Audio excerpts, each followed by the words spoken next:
श्री स्वामी समर्थ. धनु राशी 10 ते 16 ऑगस्ट साप्ताहिक राशी भविष्य. नमस्कार मित्रांनो, अमृतवाणी या चॅनेलवर तुमचे मनापासून स्वागत आहे. हा आठवडा धनुराशीच्या व्यक्तींसाठी कसा राहणार आहे? नोकरी आणि व्यवसायात नवीन संधी मिळणार का? आर्थिक परिस्थितीत सुधारणा होऊन धनलाभाचे मार्ग खुले होणार का? कुटुंबातील वातावरण सुखसमाधानाचे राहणार का? प्रेम आणि वैवाहिक जीवनात आनंदाचे क्षण येणार का? विद्यार्थ्यांना मेहनतीचे योग्य फळ मिळणार का? प्रवास आणि अध्यात्मातून कोणते लाभ मिळणार आहेत आणि कोणते उपाय केल्याने या आठवड्यातील अडचणी कमी होऊन सकारात्मकता वाढेल? चला तर मग जाणून घेऊया धनुराशीचे या आठवड्याचे सविस्तर राशी भविष्य. व्हिडिओमध्ये पुढे जाण्याआधी कमेंटमध्ये श्री स्वामी समर्थ लिहा. स्वामी तुमच्या सर्व इच्छा पूर्ण करतील. धनुराशीसाठी हा आठवडा उत्साह, आत्मविश्वास आणि नवीन संधी घेऊन येणारा ठरू शकतो. सुरुवातीला काही कामांमध्ये विलंब झाला तरी नंतर परिस्थिती अनुकूल होईल. तुमच्या धाडसी स्वभावाचा आणि सकारात्मक विचारांचा फायदा तुम्हाला मिळेल. नोकरीमध्ये नवीन जबाबदारी किंवा महत्त्वाचे काम मिळू शकते. व्यवसाय करणाऱ्यांना नवीन ग्राहक आणि व्यवहारातून फायदा होण्याची शक्यता आहे. आर्थिक स्थिती सुधारेल, मात्र खर्चावर नियंत्रण ठेवणे गरजेचे आहे. कुटुंबातील व्यक्तींचे सहकार्य मिळेल. प्रेमसंबंधांमध्ये विश्वास वाढेल. विद्यार्थ्यांनी अभ्यासात सातत्य ठेवावे. आरोग्याच्या बाबतीत धावपळ कमी करून विश्रांतीकडे लक्ष द्या. आठवड्याच्या शेवटी एखादी शुभ बातमी मिळाल्यामुळे मन प्रसन्न होईल. करिअर आणि व्यवसाय.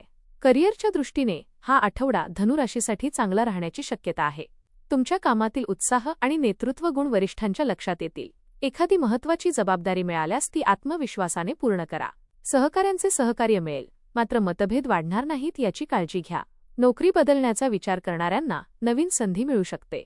व्यवसाय करणाऱ्यांना नवीन ग्राहक मिळतील आणि काही महत्त्वाचे व्यवहार पूर्ण होतील. दूरच्या व्यक्तीशी झालेला संपर्क भविष्यात फायदेशीर ठरू शकतो. मोठे आर्थिक निर्णय घेताना घाई करू नका. आठवड्याच्या उत्तरार्धात कामाच्या क्षेत्रात सकारात्मक बदल होण्याची शक्यता आहे. आर्थिक स्थिती. आर्थिक बाबतीत हा आठवडा समाधानकारक राहू शकतो. उत्पन्नाचे स्रोत स्थिर राहतील आणि काही जणांना अतिरिक्त धनलाभ होण्याची शक्यता आहे. पूर्वी अडकलेले पैसे परत मिळण्याची शक्यता निर्माण होईल. मात्र घरातील एखाद्या कामासाठी अचानक खर्च होऊ शकतो. अनावश्यक खरेदी आणि दिखाव्याचा खर्च टाळा. गुंतवणूक करताना सर्व माहिती तपासून निर्णय घ्या. कोणाच्याही दबावाखाली येऊन मोठी रक्कम खर्च करू नका. बचतीला प्राधान्य दिल्यास आर्थिक स्थैर्य वाढेल. आठवड्याच्या शेवटी पैशांशी संबंधित एखादी चांगली बातमी मिळू शकते. कुटुंब आणि नातेसंबंध. कुटुंबाच्या दृष्टीने हा आठवडा आनंददायी राहण्याची शक्यता आहे. घरातील सदस्य तुमच्या प्रयत्नांना आणि निर्णयांना पाठिंबा देतील. ज्येष्ठ व्यक्तींचे मार्गदर्शन उपयुक्त ठरेल. भावंडांसोबत एखाद्या महत्त्वाच्या विषयावर चर्चा होऊ शकते. जुने गैरसमज दूर करण्यासाठी हा काळ योग्य आहे. मुलांच्या प्रगतीमुळे मन प्रसन्न होईल. नातेवाईकांकडून एखादी शुभ बातमी मिळू शकते. घरात एखाद्या धार्मिक किंवा शुभ कार्याचे नियोजन होण्याची शक्यता आहे. तुमच्या स्पष्ट बोलण्यामुळे कोणाचे मन दुखावणार नाही याची काळजी घ्या. प्रेमाने आणि संयमाने वागल्यास घरातील नाती अधिक मजबूत होतील. प्रेम आणि वैवाहिक जीवन. प्रेमसंबंधांसाठी हा आठवडा सकारात्मक राहू शकतो. जोडीदाराशी मनमोकळा संवाद साधल्यामुळे अनेक गैरसमज दूर होतील. विवाहित व्यक्तींना जोडीदाराची चांगली साथ मिळेल. एकमेकांसाठी वेळ काढल्यामुळे नात्यातील जवळीक वाढेल. अविवाहित व्यक्तींना नवीन व्यक्तीशी ओळख होण्याची शक्यता आहे. ही ओळख पुढे चांगल्या नात्यात बदलू शकते. प्रेमात असणाऱ्यांनी अनावश्यक संशय आणि वाद टाळावेत. जोडीदाराच्या भावनांचा आदर करा. एखादा सुंदर कौटुंबिक प्रसंग तुमच्या नात्यात आनंद वाढवेल. आठवड्याच्या शेवटी प्रेम आणि वैवाहिक जीवनात समाधानाची भावना वाढेल. शिक्षण. विद्यार्थ्यांसाठी हा आठवडा मेहनत आणि एकाग्रतेचा आहे. अभ्यासाचे योग्य नियोजन केल्यास चांगले परिणाम मिळू शकतात. कठीण विषयांचा नियमित सराव करा. शिक्षकांचे मार्गदर्शन घेतल्यास शंका दूर होतील. परीक्षेची तयारी करणाऱ्यांनी वेळेचा योग्य उपयोग करावा. मोबाईल आणि मनोरंजनामुळे अभ्यासात व्यत्यय येऊ देऊ नका. स्पर्धा परीक्षेच्या विद्यार्थ्यांना चांगली संधी मिळू शकते. कला, क्रीडा किंवा इतर कौशल्यांमध्येही प्रगती करता येईल. पालकांचे प्रोत्साहन आत्मविश्वास वाढवेल.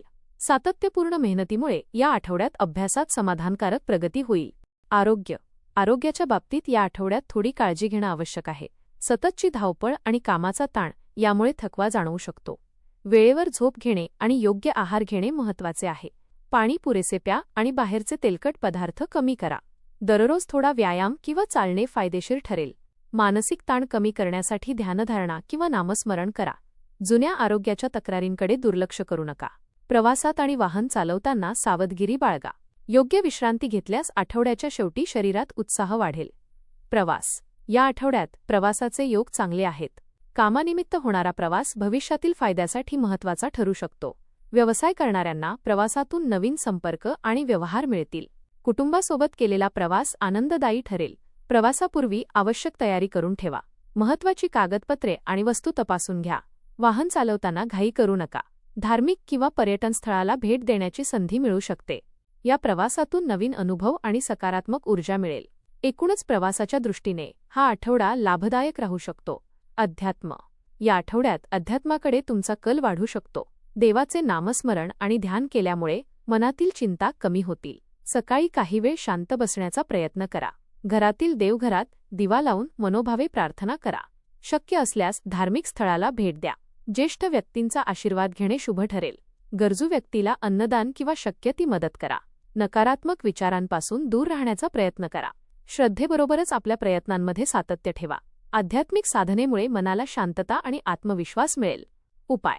धनुराशीच्या व्यक्तींनी या आठवड्यात गुरुवारी भगवान विष्णू किंवा बृहस्पती देवाची मनोभावे पूजा करावी. पिवळी फुले अर्पण करून हरभरा डाळ किंवा गूळ दान करणे शुभ मानले जाते. ओम ब्रूं बृहस्पतये नमः या मंत्राचा श्रद्धेने जप करा. शक्य असल्यास एखाद्या गरजू व्यक्तीला अन्नदान करा. आई वडील आणि ज्येष्ठांचा आशीर्वाद घ्या. विद्यार्थ्यांना शैक्षणिक साहित्याची मदत करणेही शुभ ठरू शकते. एकूण हा आठवडा धनुराशीसाठी प्रगती आणि नवीन संधी घेऊन येऊ शकतो. करिअरमध्ये नवीन जबाबदारी आणि यशाची संधी मिळेल. व्यवसायात नवीन संपर्कातून फायदा होईल. आर्थिक स्थिती सुधारेल, मात्र अनावश्यक खर्च टाळणे आवश्यक आहे. कुटुंबात आनंद आणि सहकार्याचे वातावरण राहील. प्रेम आणि वैवाहिक जीवनात विश्वास वाढेल. विद्यार्थ्यांना मेहनतीचा फायदा मिळेल. आरोग्याच्या बाबतीत धावपळ आणि ताण कमी करण्याकडे लक्ष द्या. प्रवासातून नवीन अनुभव आणि लाभ मिळू शकतो. अध्यात्मामुळे मनाला शांतता मिळेल. धन्यवाद.